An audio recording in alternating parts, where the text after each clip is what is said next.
आइए एक सुंदर चरित्र आपको भक्त का सुनाता हूँ। सदन कसाई का नाम आप लोग सुने होंगे। कौन कौन सुने हैं? सदन कसाई। चरित्र भले सुने ना हो लेकिन नाम तो जरूर सुने होंगे। कसाई एक ऐसा प्राणी होता है जिसका काम ही होता है प्रत्येक दिन मांस बेचना, मांस काटना। तो यह सदन कसाई जो था, जाति का तो कसाई था, लेकिन बचपन में अपने माँ के मुख से भगवान गोविंद का चरित्र सुना करता था। तो जात का कसाई था, लेकिन अपने हाथों से वो कभी जीवों की हत्या नहीं करता। दूसरे कसाई के यहाँ से मांस ला करके और बेचा करता था। सदन के सुंदर चरित्र को सुनिए सुना रहा हूँ। सदन के सुंदर चरित्र को सुनिए सुना रहा हूँ। क्या क्या जीवन में उनके हुआ मैं आज बता रहा हूँ।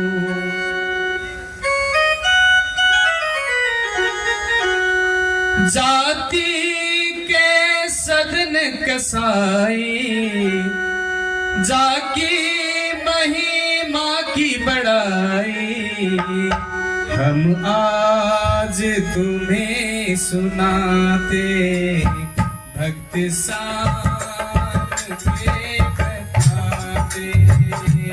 हम आज तुम्हें बताते साथ के भक्त बताते। जाति के सदन कसाई, जाति महिमा की बड़ाई, हम आज तुम्हें सुनाते भक्त साथ के बताते।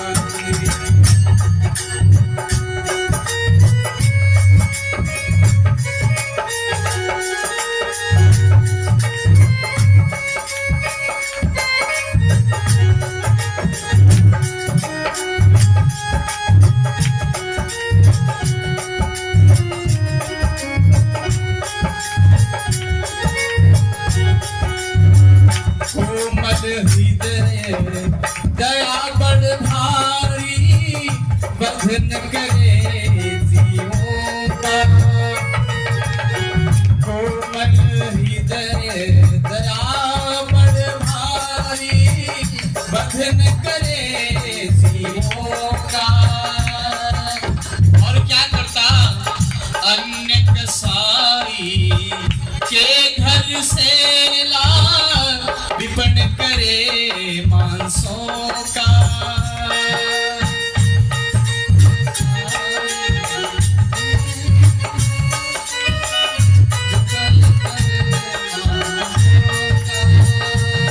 बचपन से माई के मुख से, बचपन से माई के मुख से हरि लीला श्रवण किए थे, हरि लीला श्रवण किए थे। हरि मिलन की उत्कट इच्छा दिल में बड़े समाते। हरि मिलन की उत्कट इच्छा दिल में बड़े समाते। आइए सदन कसाई का सुंदर चरित्र मैं आप सबको सुनाता हूँ। उनके जीवन में क्या क्या घटनाएं घटी मैं बताता हूँ। सदन कसाई जाति के कसाई थे, नाम सदन था। सदन का मतलब होता है घर। ये सदन है आपका, ये घर है, इस जी को विराजो। सदन कसाई कसाई जाति का था, लेकिन वो कभी जीवों की हत्या नहीं करता था। दूसरे कसाई के घर से मांस को ले आता और वो व्यापार करता था, कभी जीवों की हत्या नहीं करता। और बचपन में अपनी माँ के मुख से उसने गोविंद के गुणों की चर्चा सुनी और भगवान से मिलने की उसकी उत्कट इच्छा जो है सो जागृत हो गई मन में कि मैं भगवान से मिलूंगा। और वह व्यापार करता बड़े भाव से। एक बार क्या हुआ कि नदी गया, आपके यहाँ भी नदी है, बड़ी सुंदर नदी है। नदी गया, वहां से एक पत्थर का टुकड़ा उठा करके लाया, सुंदर सा पत्थर देखा और उसको उठा करके ले आया। जैसे हम लोग भी बटखरा रखते हैं ना, आधा किलो का 250 ग्राम का पत्थर का, उस माप का उसे मिला और वह ले आया उस पत्थर को। बड़ा सुंदर चिकना सा पत्थर था। उस पत्थर को ला करके वह अपने तराजू पर रखता और मांस बेचा करता था।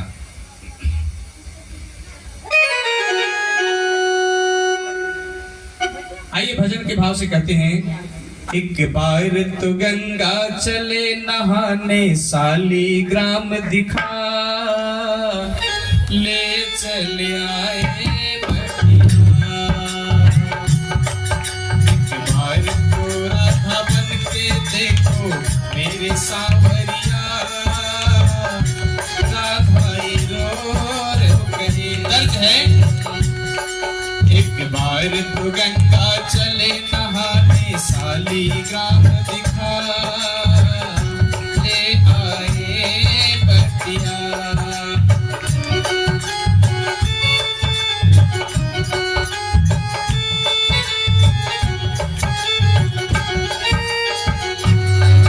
उस बटिया से वो मांस तौलते खुश हो करे सेवा। उस बटिया से वो मांस तौलते खुश हो करे सेवा। एक बार तो गंगा चले नहाने, सालीग्राम दिखा ले आए बटिया।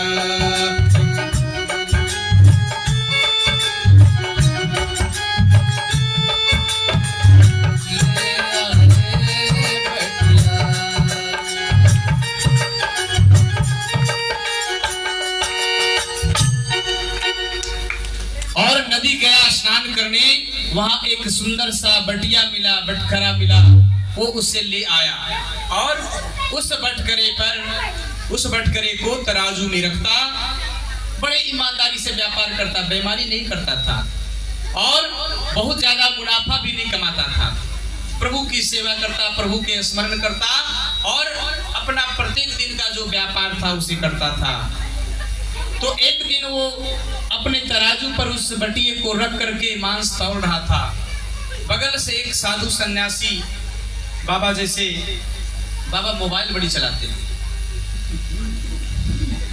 उम्र देख लीजिए 80 बरस के हो गए, लेकिन मोबाइल सब कुछ चलाते हैं। फेसबुक है, व्हाट्सएप है और क्या क्या ऐप है बाबा, रील है, बताइए रील। तो वो सन्यासी जो थे बगल से जा रहे थे, उन्होंने देखा कि सदन कसाई अपने तराजू में सालीग्राम को बैठा रखा है। सालीग्राम समझते हैं आप लोग? कौन कौन समझते हैं सालीग्राम? देखिए पीछे से समझ रहे हैं, आगे वाले लोग। हमारे गोविंद जी साक्षात उस छोटे से पत्थर में विराजते हैं। पत्थर की राधा प्यारी, पत्थर के कृष्ण मुरारी, पत्थर से पत्थर घिसके पैदा होती चिंगारी। पत्थर की राधा प्यारी, पत्थर के कृष्ण मुरारी, पत्थर से पत्थर घिसके पैदा होती चिंगारी। पत्थर की राधा अहल्या, पत्थर की नारी अहल्या, पत्थर की नारी अहल्या, पद से श्री राम नितारी। पत्थर के मठ पर बैठी मैया मेरी सेरा वाली। पत्थर की राधा प्यारी, पत्थर के कृष्ण मुरारी, पत्थर से पत्थर किसके पैदा होती चिंगारी। पत्थर की राधा प्यारी, पत्थर के कृष्ण मुरारी, पत्थर की बड़ी लीला है। उसी पत्थर के मठ पर बैठी विराजमान मेरी शेरा वाली है। कहते हैं कि मानो तो पत्थर और नहीं तो देवता। छोटे से सालीग्राम कृष्ण वर्ण की, हम कृष्ण कहते हैं ना भगवान को। कृष्ण क्या है? करसती जीवानाम चित्तम इति यह सह कृष्ण। जो जीवों के चित्त को अपनी ओर आकर्षित करता है उसे कृष्ण कहते हैं। कृष्ण का पर्यायवाची शब्द है, कृष्ण मतलब होता है काला, जो काला है लेकिन दिल वाला है, वो कृष्ण शालिग्राम में विराजते हैं।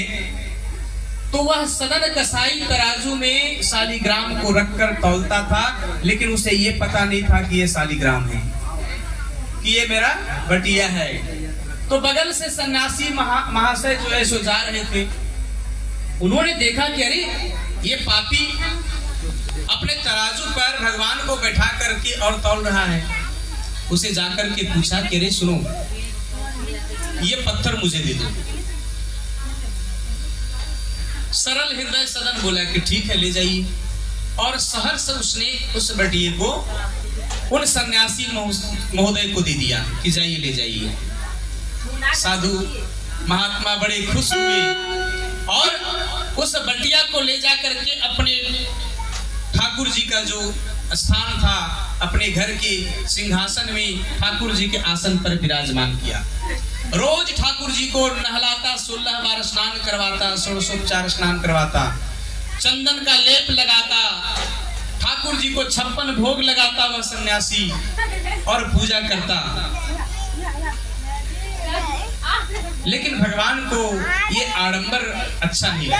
भगवान जो है आडंबर पसंद नहीं करते हैं, भगवान भाव के भूखे हैं। भगवान किसके भूखे हैं? भाव के भूखे हैं। एक पत्नी जो है सो अपने पति से बोली कि बाजार जा रहे हो तो एगो छाता ले आना। क्या लाने के लिए बोली? छाता का क्या करते हैं गर्मी के दिन में? गर्मी के दिन में पंखा लगाते हैं ना छाता से। गर्मी के दिन में काम आता है छाता की, बरसात के दिन में?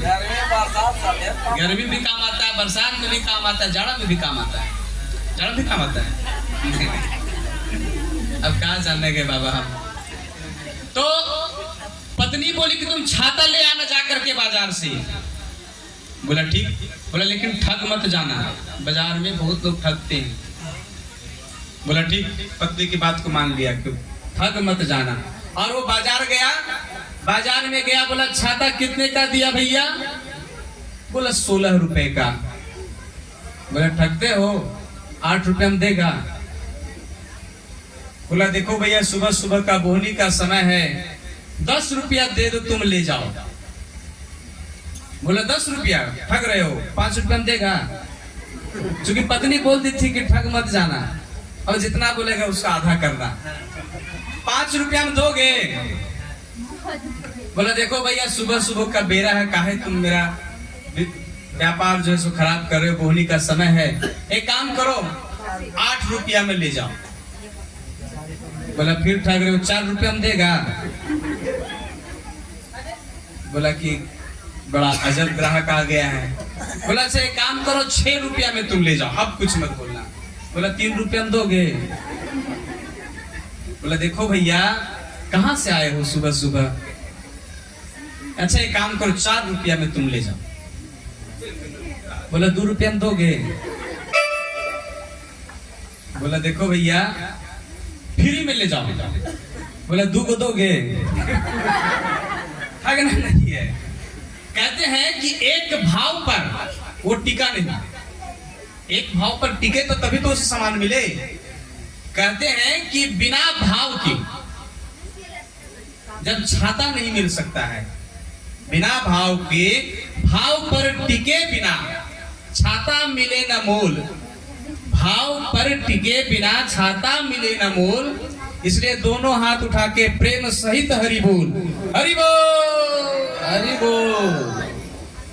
बिना भाव से, एक भाव पर वो टिका नहीं, एक भाव पर कहीं टिके तब तो उसे छाता मिले।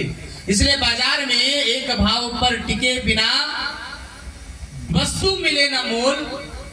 इसलिए भाव के साथ, भक्ति भाव के साथ हरि बोल। भगवान का भी जब भी नाम लेना हो तो भाव के साथ बोलिए, क्योंकि भगवान भाव से ही मिलते हैं, भगवान को भाव से नहीं मिलते हैं। जब बाजार की वस्तु बिना भाव के नहीं मिल सकती है, एक भाव पर नहीं टिकोगे तो वस्तु नहीं मिल सकती है। तो सामान ये भगवान कैसे मिलेंगे? इसलिए भाव पर टिकना होता है, भाव से भगवान मिलते हैं। तो भगवान को उसका भाव पसंद नहीं आया और उसको स्वप्न में दर्शन दिया। किसको दर्शन दिया? देखिए आप लोग भाव से सुन नहीं रहे हैं, खाली बाबा को देख रहे हैं। बोल रहे बाबा का 7 साल हो गया, 7 साल में सब बाल उड़ गया बाबा का। इधर बाबा का चेहरा देखिएगा तो चेहरा देखने से क्या मिलेगा? बाबा की कथा को सुनिए, ध्यान से कथा को सुनिए। और बाल उड़ जाने दीजिए, निर्जीव चीज है ये, जब तक शरीर से जुड़ा हुआ है तब तक इसमें प्राण है, निकल गया तो फिर कुछ नहीं है।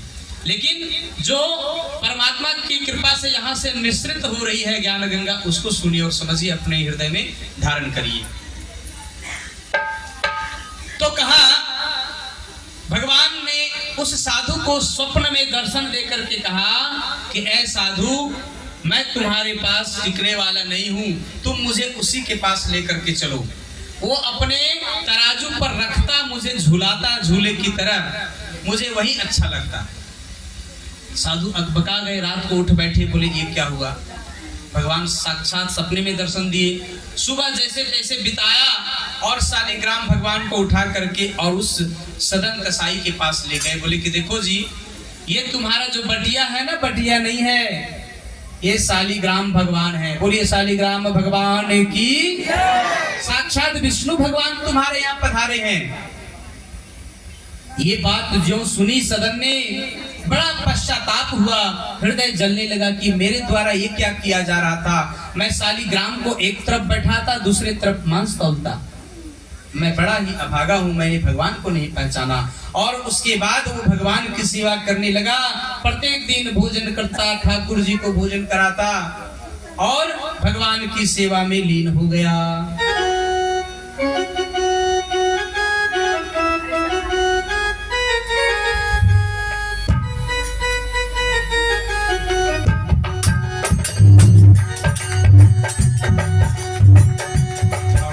के सदन से मिलाई दाए बाबा, हमरा के सदन से मिलाई दाए बाबा। की हवा कह मेरा आनंद न बुझाता, की हवा कह मेरा आनंद न बुझाता। सरल हृदय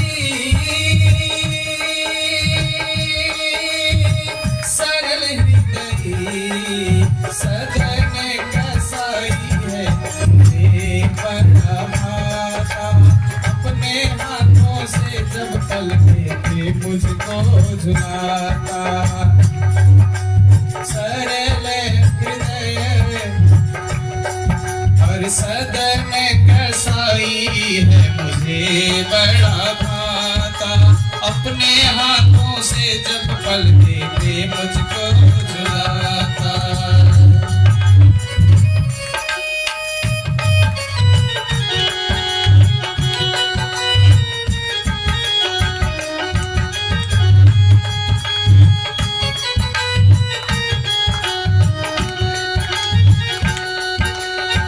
हरे राम राम राम हरे हरे, हरे राम राम राम हरे हरे। हरे कृष्ण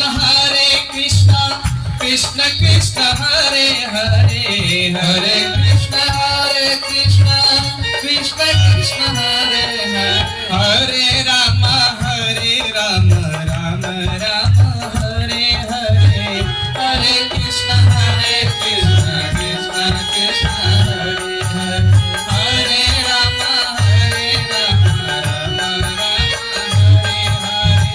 हरे कृष्ण कृष्ण कृष्ण हरे हरे।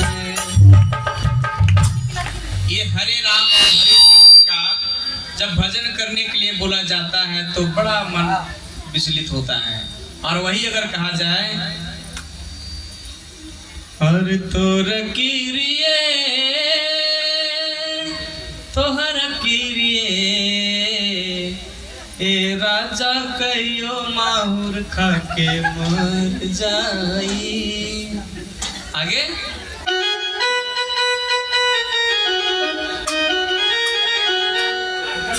वही लिया गया था। और हरे राम राम राम हरे हरे, हरे कृष्ण कृष्ण कृष्ण हरे हरे बोलता हुआ सन्यासी जागा। और भैया प्रातः काल उसने जाकर के उस बटिये को सदन कसाई के हाथों जाकर के सौंप दिया। बोला भैया साक्षात प्रभु विराजते हैं इस बटिये में, आप इसे रखो और अब इससे मांस तौलना बंद करो। सदन कसाई को बड़ी गिलानी हुई कि ये मेरे द्वारा क्या किया जा रहा था, लेकिन भगवान तो भाव के भूखे होते हैं। आइए, और वह सदन कसाई उस शालिग्राम को अपने हृदय से लगा लिया और अपने से कभी जुदा ना होने दिया। और उठत रहता बैठत रहता करता रहता काम, अरे राम नाम को रटते रहता, राम नाम को रटते रहता, हृदय में शालिग्राम की बोलो भैया राम राम हो राम, कान्हा के सूरतिया मन में रखिया, भैया राम कान्हा के सूरतिया मन में रखिया। उठत रहता बैठत रहता करते रहता काम, उठत रहता बैठत रहता करते रहता काम, अरे राम नाम का रट लगते हो, राम नाम का रट लगते हो, अरे हृदय में शालिग्राम की बोलो भैया राम हो राम, कान्हा के सूरतिया मन में रखिया, बोलो भैया राम हो राम, कान्हा के सूरतिया मन में रखिया।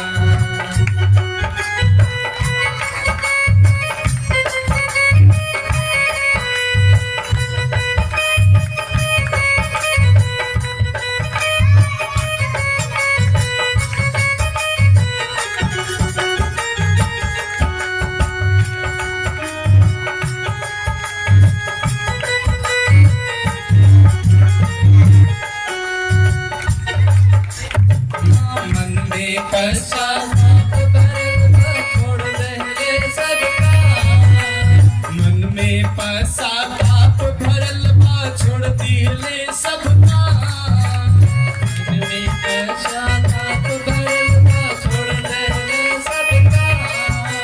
ठाकुर जी को लेकर के, ठाकुर जी को लेकर के चल दिले जगन्नाथ धाम, बोलो भैया सीताराम राम हो भाई, कान्हा के सूरतिया मन में रखिया, बोलो भैया कान्हा के सूरतिया मन में रखिया, बोलो भैया सीताराम कान्हा के सूरतिया मन में रखिया। बोले जगन्नाथ भगवान की जय। और वो शालिग्राम को हृदय में धारण करके जगन्नाथपुरी की ओर चल दिया कि आज तक जो मैंने पाप किया सो किया, अब मैं पश्चाताप करूंगा। और जगन्नाथपुरी की ओर उस शालिग्राम भगवान को लेकर के चल दिया।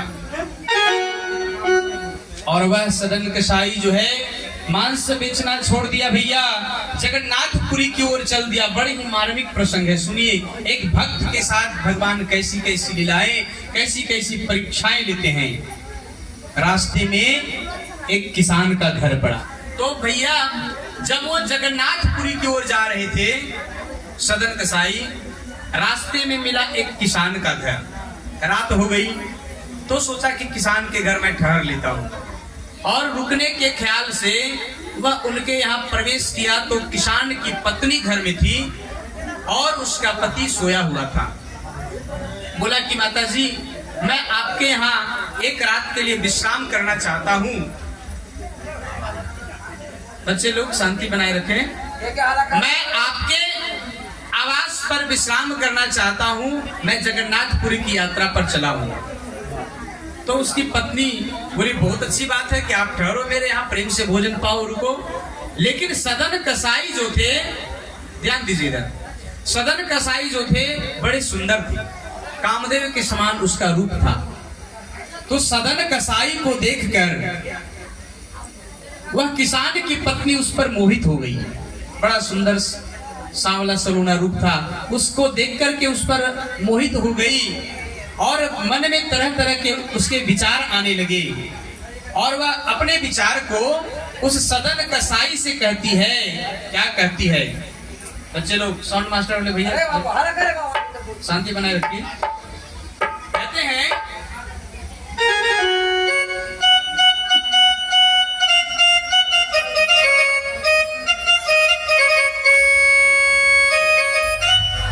और तोहरा पे राजी बाए सदन जी, तोहरा पे राजी बा ओ हमके आलिंगन सुख देता सदन जी, तोहरा पे राजी बा ओ हमके आलिंगन सुख देता सदन जी, तोहरा पे राजी। ए भैया, इसका आवाज छोड़ देता भैया। हेलो साउंड मास्टर, कहाँ ध्यान रखना है? इसका आवाज छोड़ दे रहा है। और तोहरा पे राजी बाए सदन जी, तोहरा पे राजी बा, तोहरा पे राजी बा सदन जी, तोहरा पे राजी बा ओ हमके आलिंगन सुख देता सदन जी, तोहरा हमके आलिंगन सुख देता सदन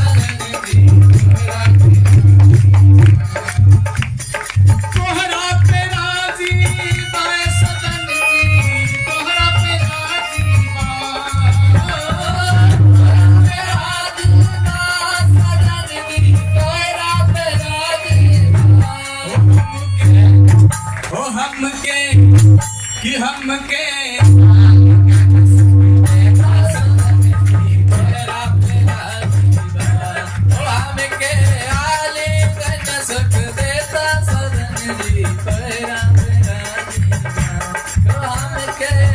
आलिंगन सुख देता सदन जी, तोहरा पे राजी बा।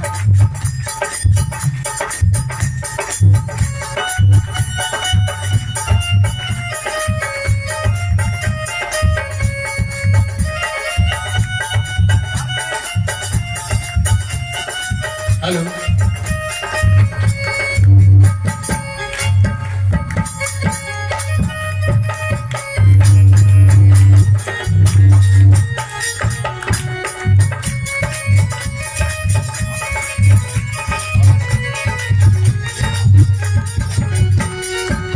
सुनत बचन तब सदन ने बोला, माता सम है। सुनत बचन जब सदन ने बोला, माता सम है। चरणों की धूल का मुझको, चरणों की धूल का मुझको मिट जाए संताप। हमके सोए गए हैं पति सदन जी, तोहरा पे राजी बा ओ हमके सोए गए हैं पति सदन जी, तोहरा पे राजी बा।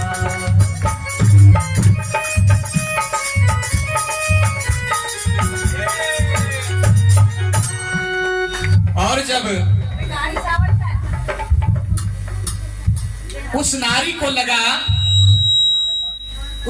को लगा कि लगता है ये मेरे पति के डर से ऐसा बोल रहा है। सदन जी बोले कि हे देवी, आप मेरी माता के समान हो, आप ऐसा क्यों बोल रही हो? उसने कहा कि मेरे पति जी सो गए हैं, ऐसा करो तुम मुझे आलिंगन का सुख दो, तुम बड़ी सुंदर हो, मेरा भाग्य अच्छा है कि आज तुम मेरे यहाँ आए हो। उस नारी के मन में तरह तरह के विचार आने लगे, तो वह सदन कांपने लगा। सरल हृदय था, भक्त था। बोला कि हे देवी, मैं आपके यहाँ ठहरने आया हूँ, आप मेरी माता के समान हो, आप ऐसा मत बोलो। तो उसे लगा कि लगता है ये मेरे पति के डर से ऐसा बोल रहा है। तो उसने क्या किया, एक बड़ा सा गड़ासी उठाया, घर में एक बड़ा धारदार वस्तु थी, उसको उठाया और उसने धड़ से अपने पति के सर को अलग कर दिया। बोला मेरा पति है इसलिए इसको डर लग रहा है। उसने उस तलवार से अपने पति के सर को काट दिया और आकर के सदन से कहता है,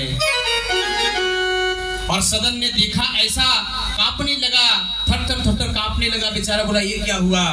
और देखत रक्त सदन था कांपा, बोली सुन लो देखत रक्त सदन, देखत रक्त सदन था कांपा, बोली सुन लो देखत रक्त सदन था कांपा, बोली सुन लो राहत काटा सब कर दिया, राहत काटा सब कर दिया, आओ जल्दी आप रटते रटते प्रभु का नाम, रटते प्रभु का नाम सदन की, तोहरा से राजी ना हो तो के लाजन आवे आवे हो गोरी, तोहरा के राजी ना हो तो के लाजन आवे आवे हो गोरी, तोहरा के राजी ना, और तोहरा पे राजी बाए सदन जी, तोहरा पे राजी ना,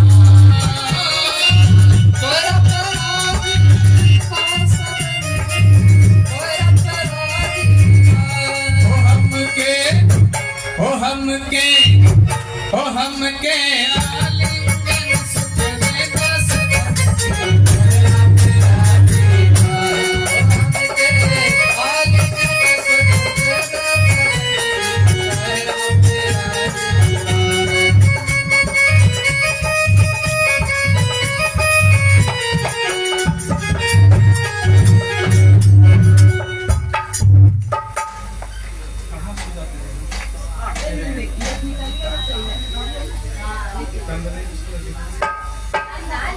थोड़ा बढ़ाइए भैया। नाम लेकर के भगवान को पुकारने लगा कि हे प्रभु ये क्या हो गया, मैं कहां पहुंच गया। उस स्त्री ने अपने पति को ही उनके मस्तक को काट डाला और बोला कि अब आओ, तुम्हारा रास्ते का जो कांटा था वो साफ हो गया, आओ मुझे सुख प्रदान करो। तो सदन रोने लगा, कांपने लगा, डर से भयभीत हो गया, ये क्या हो गया। किंतु भैया किसी तरह से रात बीत पाई है।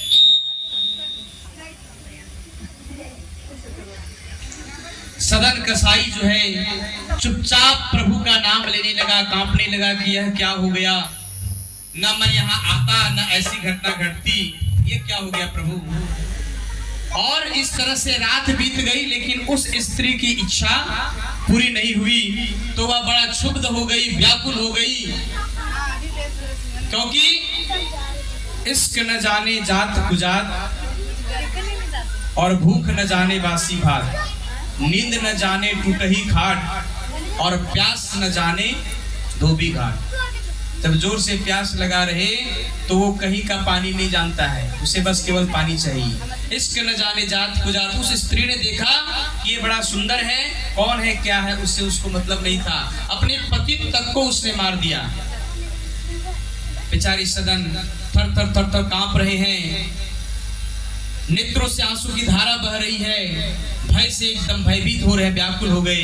उस स्त्री ने देखा कि मेरी इच्छा पूरी नहीं हुई, तो वह क्षुब्ध हो उठी, व्याकुल हो उठी और चिल्लाने लगी, रोने लगी, बिलखने लगी कि मेरे पति को इसने मार दिया, कहां से आया और मेरे पति को आकर के मार दिया। सब टोले मोहल्ला के लोग जो है सो इकट्ठे हो गए और कहने लगी कि देखो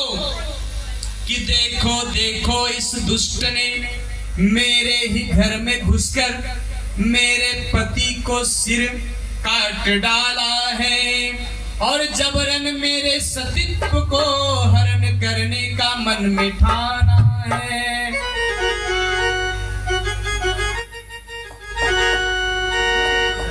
वालों बात मेरी सुन लो, अरे गांव वालों बात मेरी सुन लो, मेरे पति को इससे ने मार डाला, मेरे पति को इससे ने मार डाला। सभी गांववासी समझ लिए दोषी, सभी गांववासी समझ लिए दोषी। सदन ने इसके पति को है मारा, सदन ने इसके पति को मारा। न्यायाधीश आया, न्यायाधीश आया, न्यायाधीश आया है पकड़ इसके दोनों हाथ पैर कटवा दिए हैं, पकड़ इसके दोनों कटवा दिए हैं। अरे गाँव वालों बात मेरी सुन लो, अरे गाँव वालों बात मेरी सुन लो, मेरे पति को इसने है मार डाला, मेरे पति को इसने है मार डाला, मेरे पति को इसने है मार डाला, मेरे पति को इसने मार डाला। अरे गांव वालों, ये हत्यारा मेरे घर आकर के मेरे पति को मार डाला है। छाती पीट करके रोने लगी। लोगों को उसकी बात पर विश्वास हो गया। बोला कि जरूर यह व्यक्ति जो है सुघाती है, इसने इसके घर में घुस करके व्याभिचार के दृष्टि से इसने इसके पति को मार डाला है। और कहने लगी कि मेरा सतीत्व हरण करना चाहता है।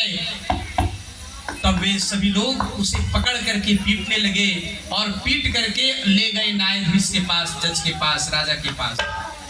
और वहां जाकर के कहा, उस रानी ने, उस स्त्री ने सारा हाल कह दिया कि इस प्रकार से मेरे घर आया, मुझसे जबरन करना चाहा, इसलिए मेरे पति जब जागे तो मेरे पति को इसने मार डाला। तो न्यायाधीश को भी उसकी बात पर विश्वास हो गया कि अवश्य ये ऐसा किया होगा। तो उस न्यायाधीश ने सदन के दोनों हाथ कटवा दिए। सदन चिल्ला रहा है, बिलख रहा है, भगवान को याद कर रहा है कि हे प्रभु, यह क्या लीला है, क्या हो रहा है मेरे साथ। मैं तो ऐसा कुछ नहीं विचार से आया था, कांप रहा है। लेकिन आजकल झूठ का जमाना है भैया, सच कहोगे तो फंस जाओगे, झूठ बोलोगे तो टक्का पाओगे। झूठ का जमाना है, लेकिन सत्य को ढका जा सकता है, सत्य को छुपाया जा सकता है। सत्य जैसे सूर्य को बादल ढक सकता है, लेकिन सूर्य उगना नहीं छोड़ता है क्या? ठीक उसी प्रकार से झूठ के द्वारा, क्योंकि हमारे वकील भाई लोग कितना बढ़िया सादा कपड़ा पहनते हैं, लेकिन ऊपर से काला कोट डाल लेते हैं। उस समाज को बताना चाहते हैं कि मैं सत्य को ढक के रखता हूं। वो बता रहे हैं सत्य को मैं ऊपर से ढक लेता हूं, ज्ञान को अज्ञान रूपी कोट से मैं ढक देता हूं। लेकिन सत्य को आप ढक सकते हैं, उसे रोक नहीं सकते हैं। सदन कसाई के दोनों हाथ को कटवा दिया गया भैया। कटे सदन के हाथ जुगल अचरज भारी,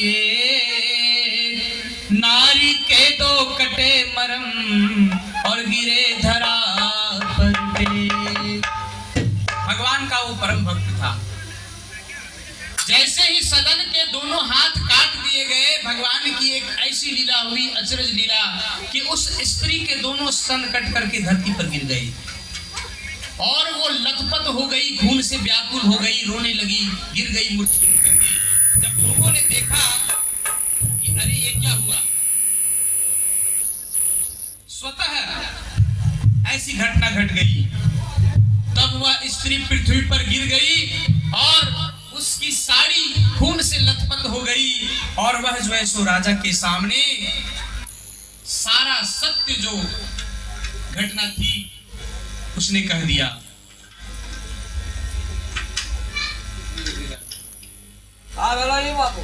भारी भैले राजा के नियरवा, हर खून से लथपथ खोरवा, अचरज भारी भैले राजा के नियरवा, खून से लथपथ खोरवा, रोवत रहले नारी लोगन के नियरवा, नगर में भैले सोरवा, रोवत रहले नारी लोगन के नियरवा, नगर में भैले सोरवा, नगर में सोरवा, नगर में सोरवा, नगर में सोरवा, नगर में सोरवा, अचरज भारी भैले राजा के नियरवा, खून से लथपथ कोरवाना, अचरज भारी भैले राजा के नियरवा, लथपथ कोरवाना, अचरज भारी भैले राजा के नियरवा, खून से लथपथ कोरवाना, अचरज भारी भैले राजा के नियरवा, खून से लथपथ कोरवाना। और अपनी ऐसी दुर्गति देख करके वह नारी पश्चाताप करने लगी, रोने लगी। उसने रोते रोते सारी बात, सच्ची घटना न्यायाधीश के सामने रख दी, लोगों को बुला करके सारी घटना कह दिया कि इसमें इस सदन का, इस व्यक्ति का कोई दोष नहीं है।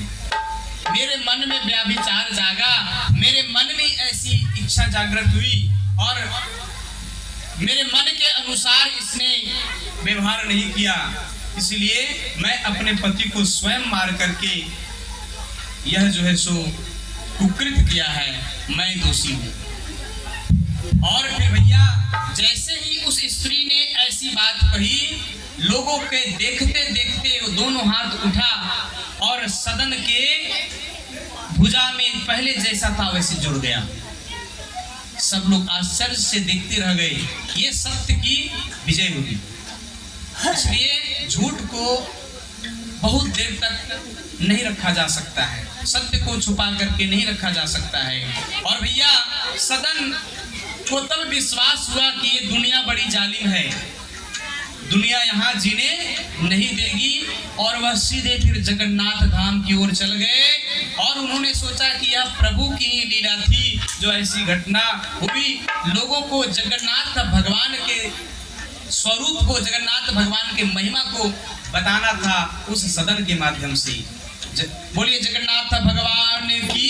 और प्रभु की कृपा जान करके सदन जो है आनंद मगन होकर के नाचने लगे और कहते हैं, चल दिए ओ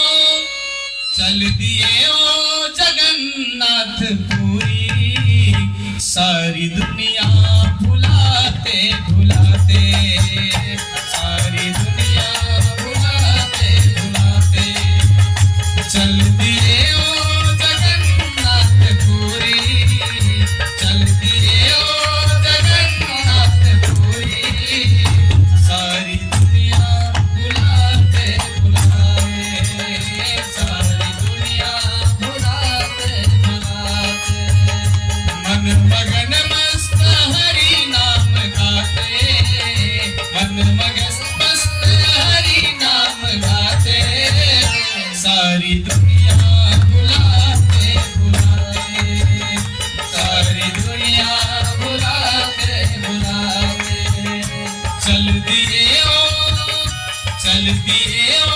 जगन्नाथ पुरी, सारी दुनिया भुलाते भुलाते, सारी